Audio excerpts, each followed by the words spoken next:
poligénico, o sea, heterogéneo, caracterizado por disfunción ventricular progresiva con la posterior activación de mecanismos compensatorios que al inicio son beneficiosos, pero a largo plazo causan cambios maladaptativos en el miocardio. O sea, gente, en resumen, al igual que insuficiencia respiratoria, la insuficiencia cardíaca es la imposibilidad, en este caso de mi corazón, de suplir las demandas metabólicas de nutrientes y oxígeno. El corazón también puede fallar en su función de bomba. La insuficiencia cardíaca involucra un fallo del corazón en su función de bomba, ya sea porque no está pudiendo relajarse correctamente para recibir la sangre o porque no está pudiendo contraerse correctamente para empujar esa sangre. La idea central es que el corazón no está cumpliendo con las demandas de mi cuerpo. Entonces, insuficiencia cardíaca. Las causas son varias, vamos a ir mencionándolas, pero la fisiopatología es común.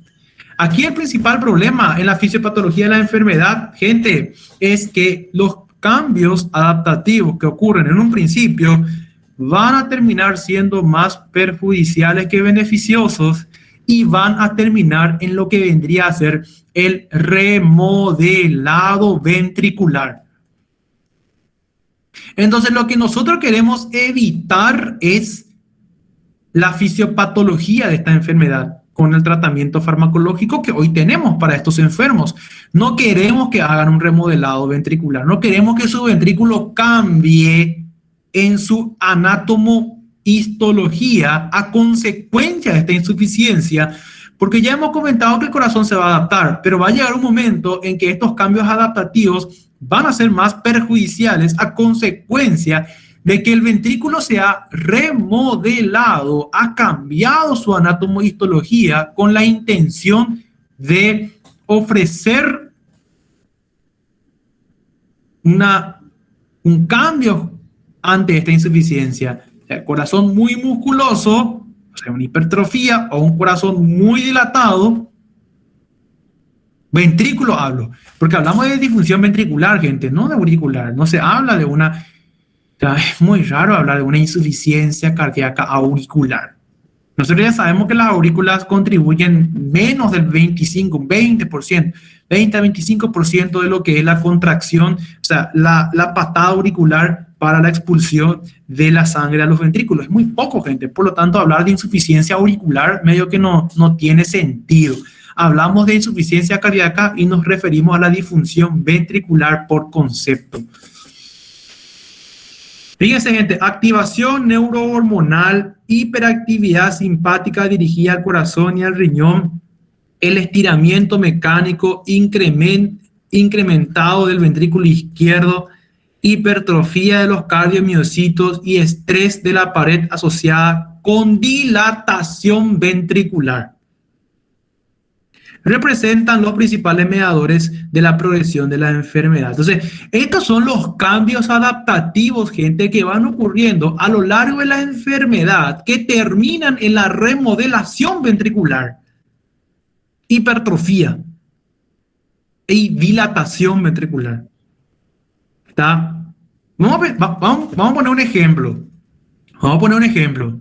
Hipertensión arterial. Mal controlado, mal seguido. El corazón tiene que hacer demasiada fuerza para vencer esa presión arterial y eyectar la sangre.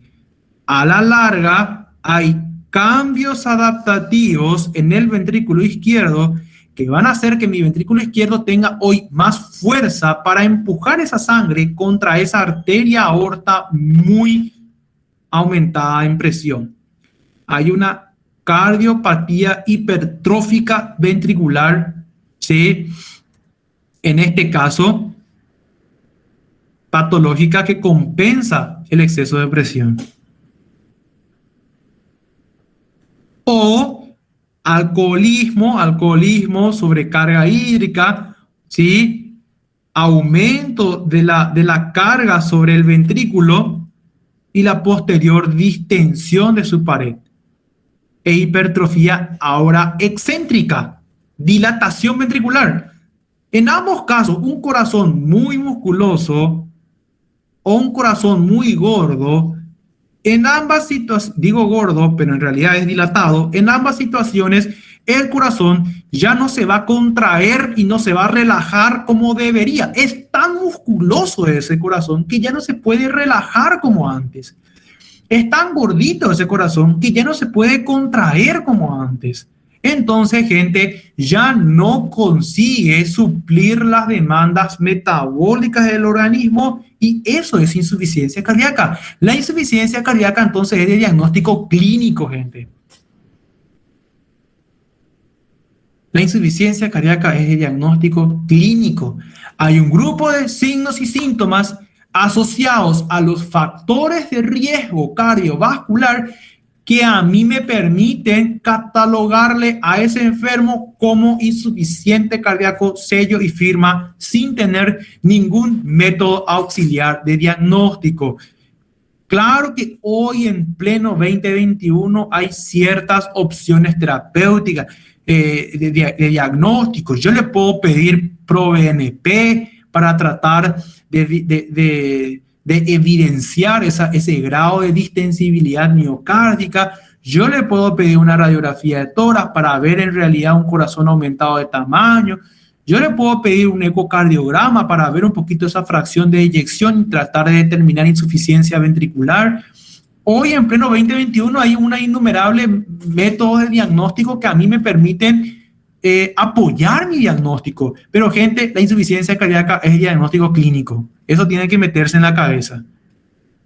Ustedes no tienen por qué depender el día de mañana necesariamente de un método auxiliar de diagnóstico para hacer este diagnóstico. Recuérdense que nuestros profesores, nuestros maestros, ¿sí?, hace años atrás no disponían de todo lo que hoy tenemos y hacían el diagnóstico solamente por la clínica. ¿Sí? Y eso es importante, gente, porque muchas veces acarreamos muchos gastos en salud pública para una enfermedad que podríamos diagnosticarlo simplemente por la clínica. Se le pide ProBNP, radiografía de tórax, ecocardiograma, electrocardiograma, métodos laboratoriales. Y bueno, está bien si querés establecer la naturaleza etiológica de la insuficiencia. Está bien. Si querés ver qué está produciendo la insuficiencia, si es una miocardiopatía hipertrófica o una miocardiopatía dilatada o una miocardiopatía restrictiva o si es un postsecuelar de infarto de miocardio, está bueno. Pero para hacer el diagnóstico mismo de insuficiencia estamos mal. Podemos hacer por la clínica, ¿está? Por eso hablamos un poquito de epidemiología. Fíjense, gente, que esta enfermedad es cara. Los datos que aquí les presento son los datos presentados justamente por esta guía, que a mí particularmente me parece interesante. Les pongo esto porque no tenemos datos similares aquí en nuestra región, en Paraguay al menos. No sé si habrá ahí en Brasil, habría que investigar un poquito. Pero fíjense, 4.8 millones de personas aproximadamente afectados en los Estados Unidos. Está claro, ustedes ya en los Estados Unidos, allá son más de 100 millones. Y bueno, tienen razón, pero es un número importante. Aproximadamente 400, 700 mil nuevos casos al año en Estados Unidos. 1.5 a 2% está de la población y su prevalencia aumenta. El riesgo de muerte es del 10 al 40% anual. Fíjense, gente, ¿cuánto le cuesta a los Estados Unidos mantener a sus enfermos de insuficiencia cardíaca anualmente? Les cuesta 20 a 40 billones de dólares. Representa el 2% del gasto en salud, gente. Nossa, señor. Prácticamente lo que nuestro gobierno aquí invierte en salud. Bueno, no es tampoco tan mal, la mitad de ello casi. Imagínense. Así que por eso repito, gente, es una enfermedad cara y por lo tanto tenemos que ahorrar en el momento de establecer el diagnóstico.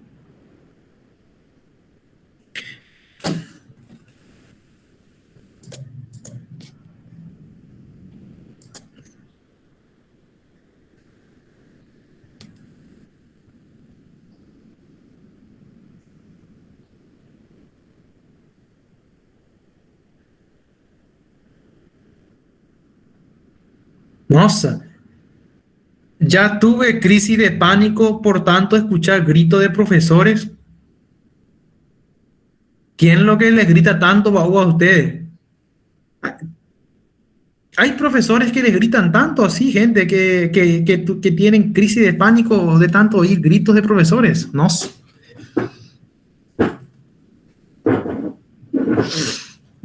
Tadinho de vocês. Hasta aquí, gente. ¿Vamos bien? Eso era en la otra universidad que estudábamos.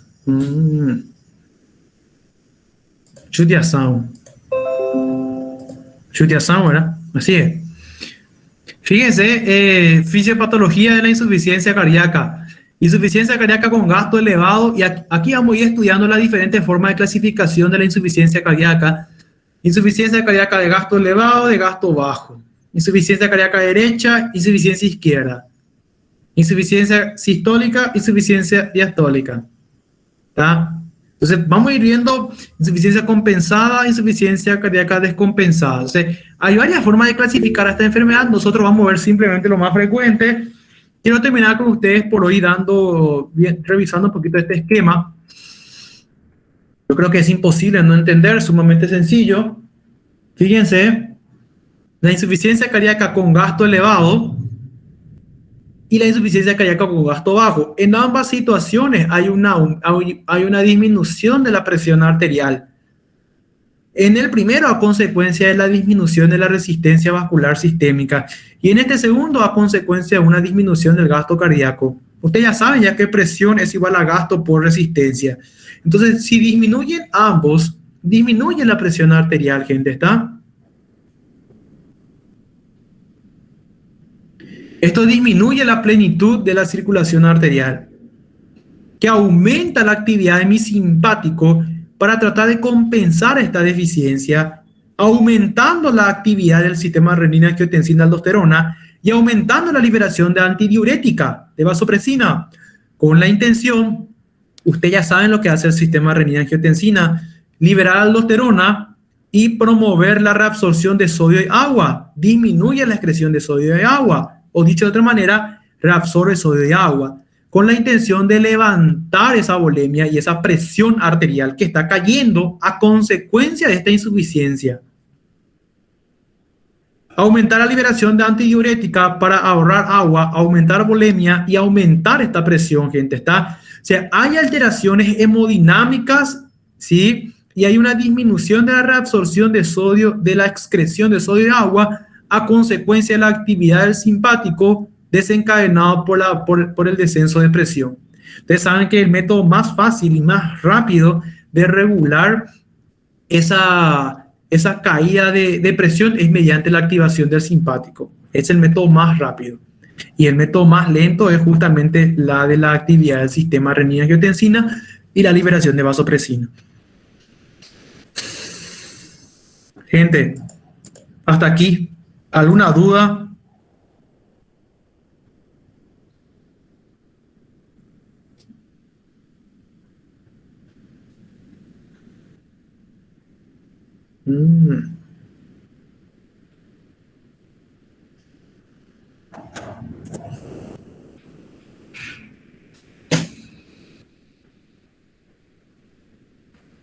Bueno, vamos bien entonces, ¿verdad?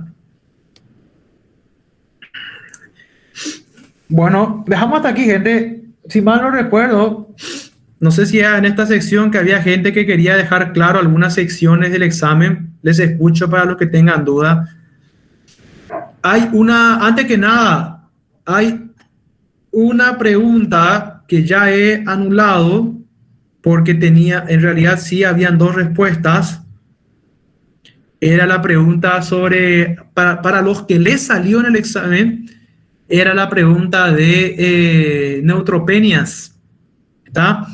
Hablaba que el síndrome de Costman decía adquirido y es congénito. Entonces esa era incorrecta.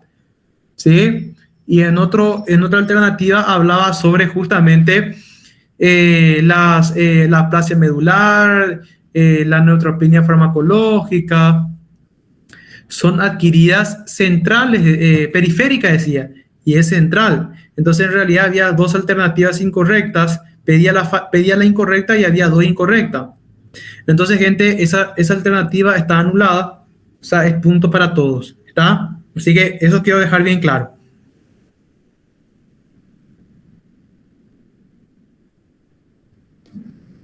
Los tumores benignos son los más frecuentes y se caracterizan porque no terminan en la muerte del enfermo. Gente, ¿quién le responde al compañero? ¿Verdadero o falso? ¿Quién le responde al compañero? A la compañera, perdón. ¿Quién le responde al a la compañera? Los tumores benignos son los más frecuentes y se caracterizan porque no terminan en la muerte del enfermo, dice. No terminan luego. O sea, sí, eso quiere decir que nunca un tumor benigno te va a matar. Habíamos hablado, gente, que los tumores benignos generalmente no producen la muerte del paciente, pero si lo produce por complicaciones compresivas. En la medicina nada es absoluto. ¿Está? Entonces, no terminan en la muerte del enfermo, es falso. ¿Está? Pueden llegar a terminar en la muerte dependiendo mucho de las características del tumor. ¿Sí? Professor, ¿Sí? me escuta? Te Por escucho. essa característica eu também considerei por não ser absoluto. Por isso que eu marquei como verdadeiro, porque ficou, na minha interpretação, ficou como se todas as vezes o tumor benigno fosse causar a morte do indivíduo. E uma das principais diferenças, lembro que caiu até outra questão na minha prova, e uma das diferenças entre o tumor maligno do benigno é a capacidade de morte.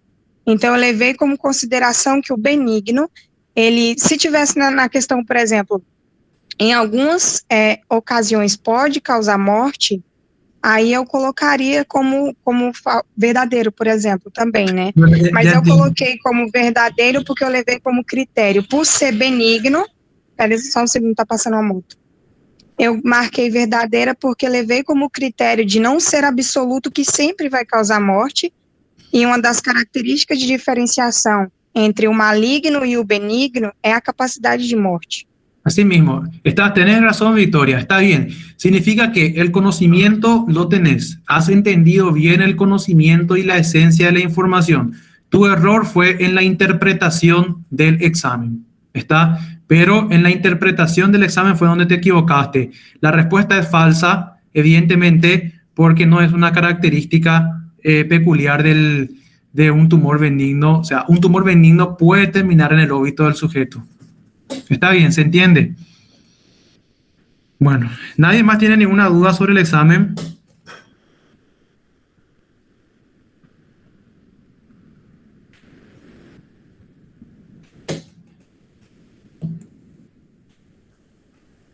Y bueno, gente, nos despedimos entonces hasta aquí.